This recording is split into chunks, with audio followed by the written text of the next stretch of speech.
ఈరోజు తెలంగాణ అభివృద్ధి అవనండి, ఆంధ్రప్రదేశ్ రాష్ట్ర చరిత్ర అవనండి. ఇలాంటి మహనీయుడు మరెన్నో పుట్టినరోజులు జరుపుకోవాలనుకుంటూ ఆకాంక్షిస్తూ ఇలాంటి సైబరాబాదులు కొన్ని వందలు నిర్మించాలి. ఆంధ్రప్రదేశ్ ధీటుగా తలెత్తుకుని నుంచోవాలి. అమరావతి ప్రపంచ స్థాయిలో the most happiest and peaceful capital కింద ఎదగాలి. ఆంధ్రప్రదేశ్ అంటే గుర్తొచ్చే ఏకైక పేరు చంద్రబాబు నాయుడు గారు. ఎంతోమంది ముఖ్యమంత్రులు రావచ్చు, ఎంతోమంది పిఎంలు రావచ్చు, ఎంతోమంది ప్రెసిడెంట్లు రావచ్చు, కానీ తెలుగు జాతి కోసం ఒకే ఒక పేరు ఉంటుంది, అదే ఆయన పేరు చంద్రబాబు నాయుడు గారు. రాష్ట్రం అంతటా ఆయన చూస్తూనే ఉంటుంది, రాష్ట్ర భవిష్యత్తును ఆయన చూస్తూ ఉంటారు. I just want to wish ఆ విజనరీ సీఎం చంద్రబాబు నాయుడు గారు very happy birthday. We love you a lot sir.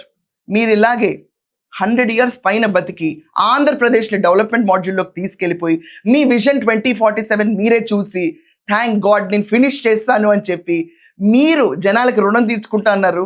అది ఎలాగో తీర్చేసుకుంటారో అది అందరికీ తెలుసు. జనం కూడా మీ రుణం తీర్చుకునే అవకాశం జనాలకి ఇవ్వాలి. ఓటు రూపేణా వాళ్ళు చూపిస్తారని ఆశిస్తూ ఐఎమ్ క్లోజింగ్ మై షో.